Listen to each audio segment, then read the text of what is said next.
Wuthering Heights by Emily Brönte, Chapter 4. What vain weathercocks we are, I who had determined to hold myself independent of all social intercourse, and thanked my stars that, at length, I had lighted on a spot where it was next to impracticable. I, weak wretch, after maintaining till dusk a struggle with low spirits and solitude, was finally compelled to strike my colours, and, under pretence of gaining information concerning the necessities of my establishment, I desired Mrs. Dean, when she brought in supper, to sit down while I ate it, hoping sincerely she would prove a regular gossip, and either rouse me to animation or lull me to sleep by her talk. "You have lived here a considerable time," I commenced. "Did you not say 16 years?"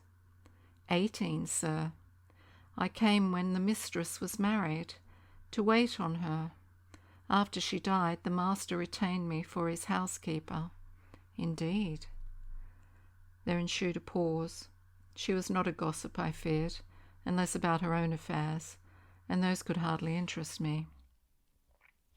However, having studied for an interval, with a fist on either knee, and a cloud of meditation over her ruddy countenance, she ejaculated, "Ah, times are greatly changed since then."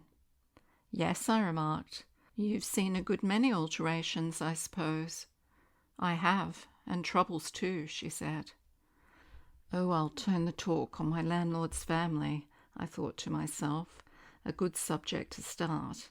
And that pretty girl widow, I should like to know her history, whether she be a native of the country, or, as is more probable, an exotic that the surly indigene will not recognize for kin."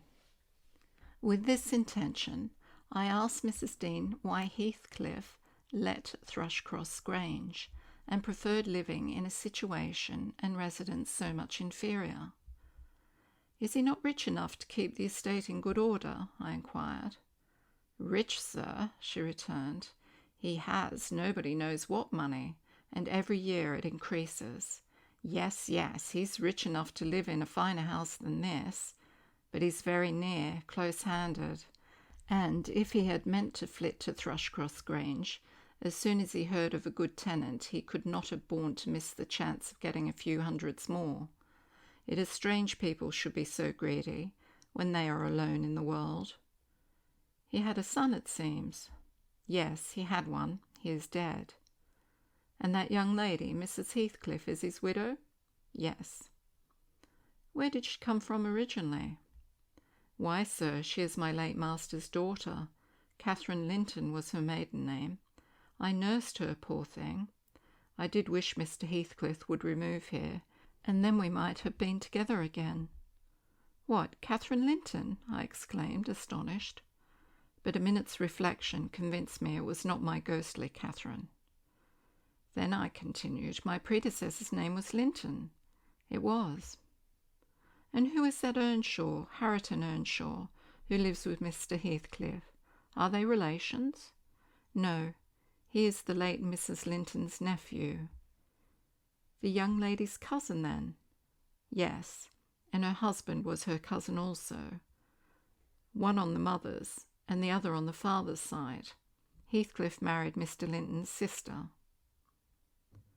"I see the house at Wuthering Heights has Earnshaw carved over the front door. Are they an old family?" "Very old, sir, and Hareton is the last of them, as our Miss Cathy is of us, of the Lintons."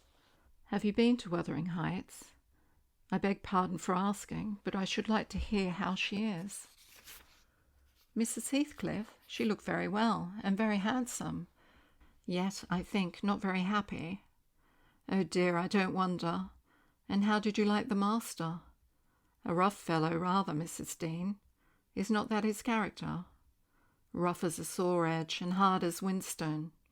The less you meddle with him, the better." "He must have some ups and downs in his life to make him such a churl. Do you know anything of his history?" "It's a cuckoo's, sir. I know all about it, except where he was born, and who were his parents, and how he got his money at first. and Hareton has been cast out like an unfledged dunnock. The unfortunate lad is the only one in all this parish that does not guess how he has been cheated. Well, Mrs. Dean, it will be a charitable deed to tell me something of my neighbours. I feel I shall not rest if I go to bed. So be good enough to sit and chat an hour. Oh, certainly, sir. I'll just fetch a little sewing, and then I'll sit as long as you please.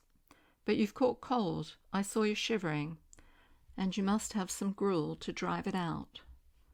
The worthy woman bustled off, and I crouched nearer the fire. My head felt hot, and the rest of me chill. Moreover, I was excited, also to a pitch of foolishness, through my nerves and brain. This caused me to feel not uncomfortable, but rather fearful, as I am still of serious effects from the incidents of today and yesterday. She returned presently, bringing a smoking basin and a basket of work, and having placed the former on the hob, drew in her seat, evidently pleased to find me so companionable. Before I came to live here, she commenced, waiting no further invitation to her story, I was always at Wuthering Heights, because my mother had nursed Mr. Hindley Earnshaw, that was Hareton's father, and I got used to playing with the children. I ran errands too, and helped to make hay, and hung about the farm ready for anything that anybody would set me to. One fine summer morning, it was the beginning of harvest, I remember, Mr. Earnshaw, the old master, came downstairs, dressed for a journey, and after he had told Joseph what was to be done during the day, he turned to Hindley and Catherine and me, for I sat eating my porridge with them, and he said, speaking to his son, "Now, my bonny lad, I'm going to Liverpool today.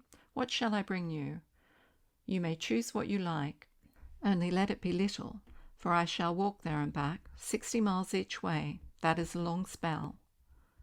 Hindley named a fiddle, and then he asked Miss Cathy. She was hardly 6 years old, but she could ride any horse in the stable, and she chose a whip.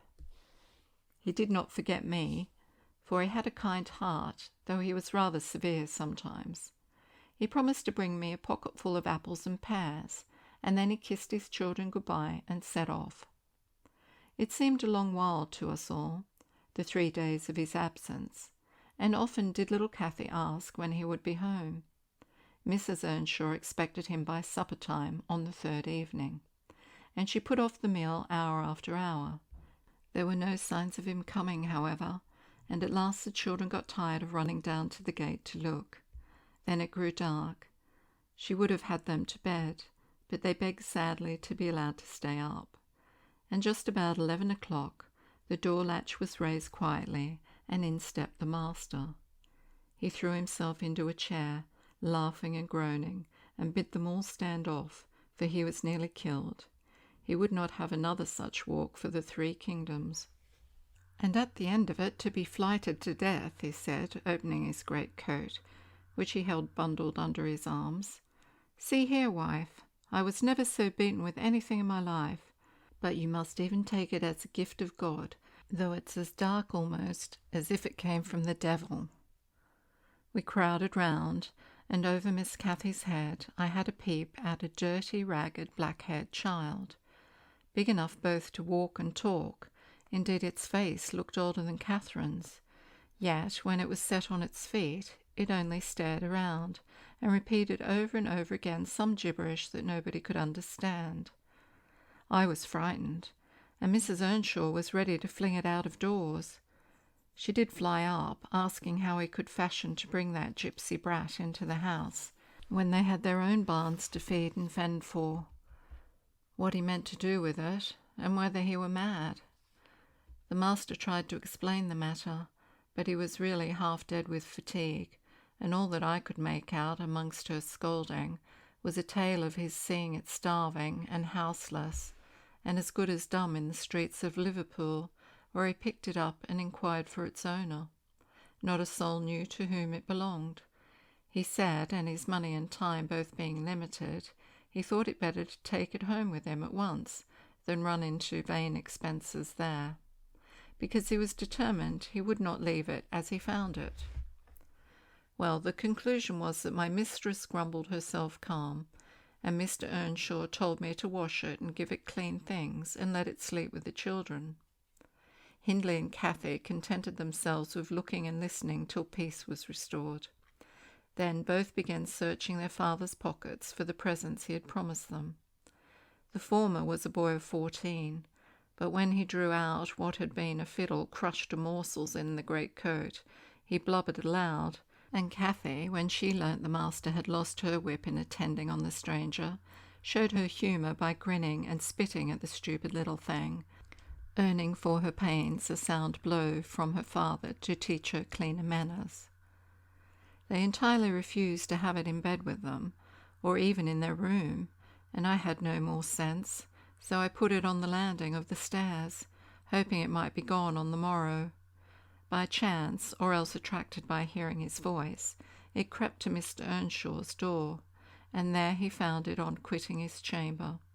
Inquiries were made as to how it got there. I was obliged to confess, and, in recompense for my cowardice and inhumanity, was sent out of the house. This was Heathcliff's first introduction to the family. On coming back a few days afterwards, for I did not consider my banishment perpetual, I found they had christened him Heathcliff. It was the name of a son who had died in childhood, and it had served him ever since, both for Christian and surname.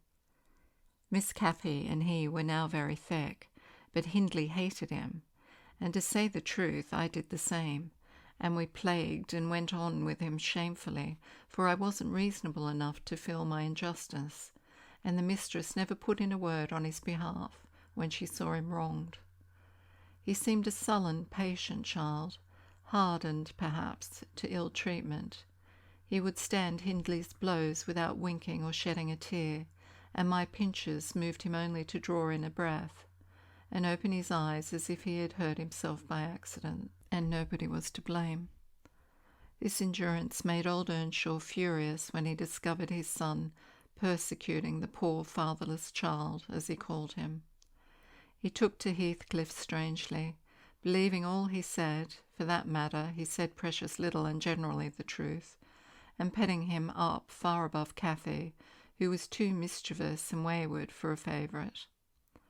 So from the very beginning he bred bad feeling in the house, and at Mrs. Earnshaw's death, which happened in less than 2 years after, the young master had learnt to regard his father as an oppressor rather than a friend, and Heathcliff as a usurper of his parents' affections and his privileges, and he grew bitter with brooding over these injuries. I sympathised a while, but when the children fell ill of the measles and I had to tend them and take on me the cares of a woman, at once I changed my ideas. Heathcliff was dangerously sick, and while he lay at the worst he would have me constantly by his pillow. I suppose he felt I did a good deal for him, and he hadn't wit to guess that I was compelled to do it. However, I will say this, he was the quietest child that ever nurse watched over. The difference between him and the others forced me to be less partial. Cathy and her brother harassed me terribly. He was as uncomplaining as a lamb, though hardness, not gentleness, made him give little trouble. He got through, and the doctor affirmed it was in a great measure owing to me, and praised me for my care. I was vain of his commendations, and softened towards the being by whose means I earned them, and thus Hindley lost his last ally. Still I couldn't dote on Heathcliff, and I wondered often what my master saw to admire so much in the sullen boy, who never, to my recollection, repaid his indulgence by any sign of gratitude. He was not insolent to his benefactor. He was simply insensible, though knowing perfectly the hold he had on his heart, and conscious he had only to speak, and all the house would be obliged to bend to his wishes. As an instance, I remember Mr. Earnshaw once brought a couple of colts at the parish fair, and gave the lads each one. Heathcliff took the handsomest, but it soon fell lame, and when he discovered it, he said to Hindley, You must exchange horses with me. I don't like mine. And if you won't, I shall tell your father of the 3 thrashings you've given me this week, and show him my arm, which is black to the shoulder." Hindley put out his tongue and cuffed him over the ears. "You'd better do it at once," he persisted, escaping to the porch. "They're in the stable. You will have to, and if I speak of these blows, you'll get them again with interest." "Off, dog!" cried Hindley, threatening him with an iron weight used for weighing potatoes and hay. "Throw it," he replied, standing still, "and then I'll tell how you boasted that you would turn me out of doors as soon as he died, and see whether he will not turn you out directly." Hindley threw it, hitting him on the breast, and down he fell, but staggered up immediately, breathless and white, and had not I prevented it, he would have gone just so to the master, and got full revenge by letting his condition plead for him, intimating who had caused it. "Take my colt, gypsy, then," said young Earnshaw, "and I pray that he may break your neck. Take him and be damned, you beggarly interloper, and wheedle my father out of all he has. Only afterwards show him what you are, imp of Satan, and take that, I hope he'll kick out your brains." Heathcliff had gone to loose the beast and shift it to his own stall. He was passing behind it when Hindley finished his speech by knocking him under its feet, and without stopping to examine whether his hopes were fulfilled, ran away as fast as he could. I was surprised to witness how coolly the child gathered himself up and went on with his intention, exchanging saddles and all, and then sitting down on a bundle of hay to overcome the qualm which the violent blow occasioned before he entered the house. I persuaded him easily to let me lay the blame of his bruises on the horse. He minded little what tale was told, since he had what he wanted. He complained so seldom, indeed, of such stirs as these, that I really thought him not vindictive. I was deceived completely, as you will hear.